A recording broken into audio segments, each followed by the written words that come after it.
श्री मुरारीदास जी।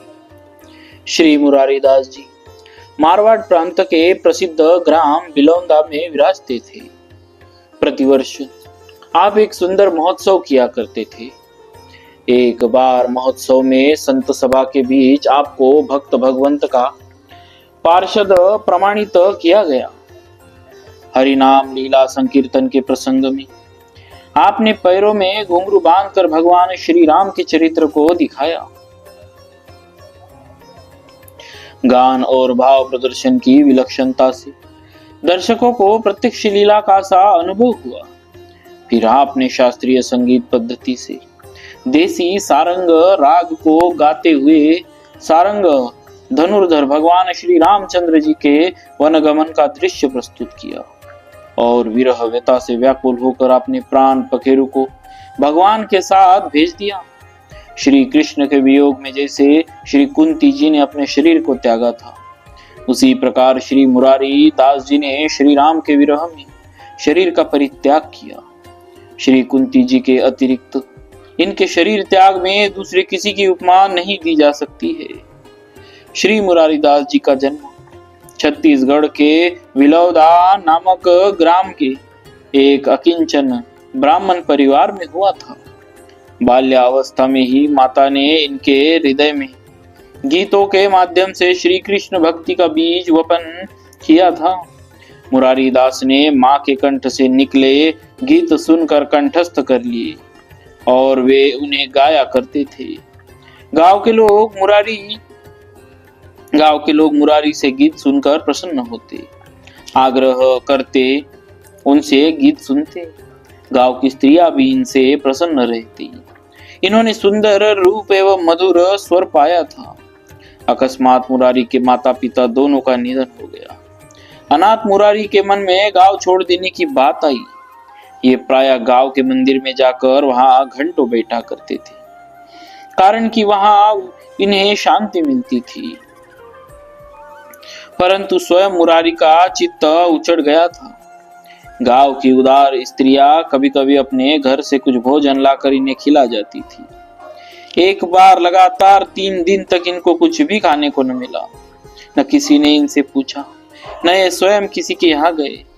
भूख प्यास से प्राण व्याकुल थे। फिर भी इनके मन में अब बात नहीं आई कि किसी के यहाँ से कुछ मांग कर खा ले।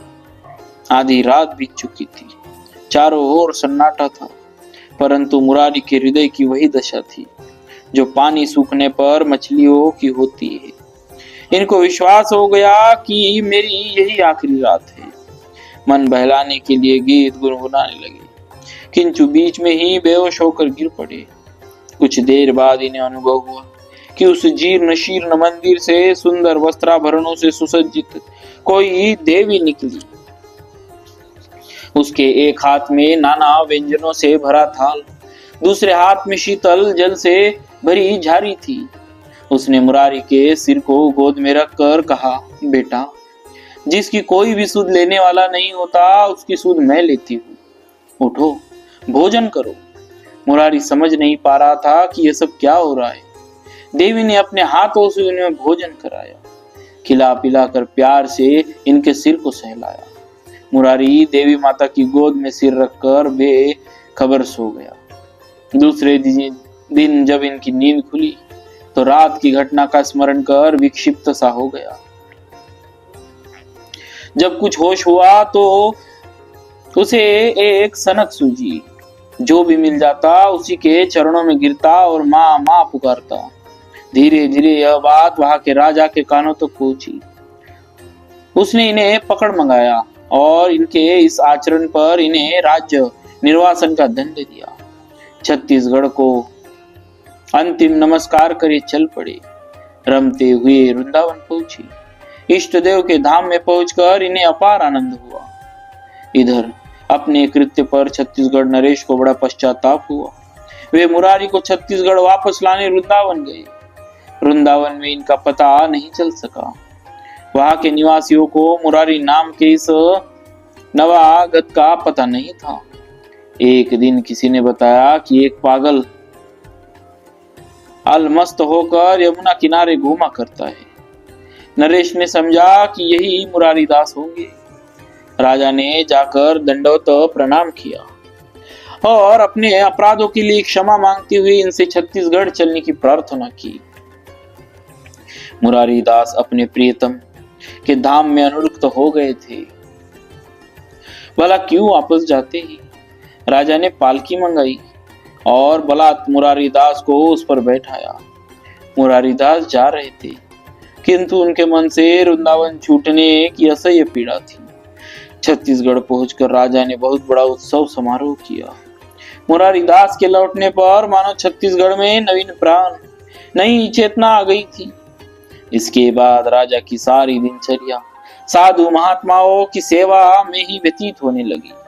श्री मुरारीदास जी राजा के गुरु थे और भगवत भक्तों के दासानुदास थे। एक बार आप स्नान करके वापस आ रहे थे, उसी समय एक निम्न जाति के भक्त की आवाज आपके कानों में पड़ी। वे भगवत सेवा करके पुकार रहे थे, जो भगवान के चरणामृत को लेने का पात्र हो वह आकर ले ले। इस शब्द को सुनते ही आप उसके घर में पहुंच गए। वे इन्हें देखकर डर गया और थर थर कांपने लगा। आपने कहा, लाइए, हमें चरणामृत दीजिए, मैं इसे पान कर अपने जीवन को धारण करूं। उन्होंने कहा, हम तो नीच है, अति ही तुच्छ है, चरणामृत लो। ऐसा जो मैंने पुकार कर कहा यह भूल की। चरणामृत लो, ऐसा जो मैंने पुकार कर कहा यह भूल की। ऐसी मेरी योग्यता नहीं मैं जो आपको चरणामृत दे दूं। परंतु श्री मुरारीदास जी साधुता में बड़े प्रवीण थे, भारी प्रवीण थे। अतः इन्होंने अत्यंत हट करके चरणामृत ले ही लिया। आपने अपने मन में विचारा कि श्याम सुंदर को तो भक्ति ही प्रिय है। प्रेमा भक्ति के प्रवाह में जाति पाति के अहंकार दोष बह जाते हैं।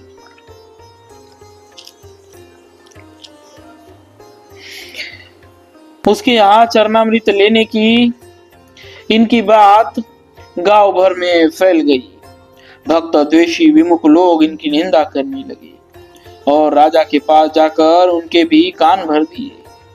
यह बात उन्हें भी अच्छी नहीं लगी। एक दिन श्री मुरारीदास जी राजा के प्रेम भाव को देखने के लिए उनके पास आए तो उनके व्यवहार एवं उनकी चेष्टा से आपने अनुमान कर लिया कि राजा में मेरे प्रति जो प्रेमा भाव पहले था वह जाता रहा। लोगों का असद्भाव देखकर श्री मुरारीदास जी अपना सब सामान वही छोड़कर अन्यत्र चले गए। जब राजा ने यह बात सुनी तो वह दुख में डूब गया। राजा के नगर में प्रतिवर्ष एक संतों का सम्मेलन होता था। उसमें बड़े बड़े अच्छे संत महात्मा पधारते थे। कथा कीर्तन की धूम मचती थी।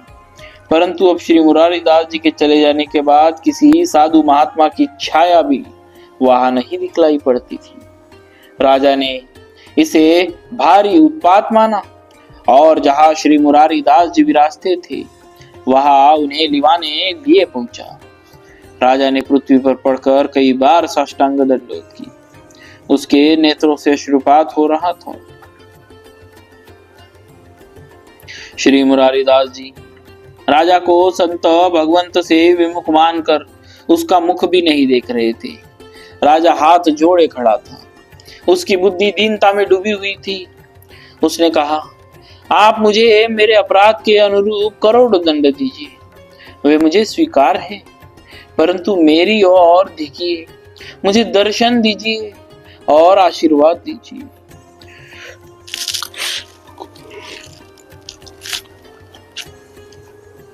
श्री सीताराम। मुझे दीनहीन को शरण में रखिए।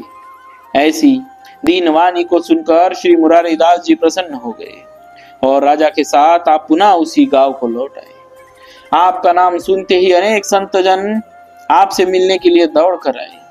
विशाल संत समाज एकत्र हुआ और बड़ा भारी उत्सव हुआ। उस महोत्सव में बहुत से नृत्य कीर्तन कला प्रवीण लोग आए।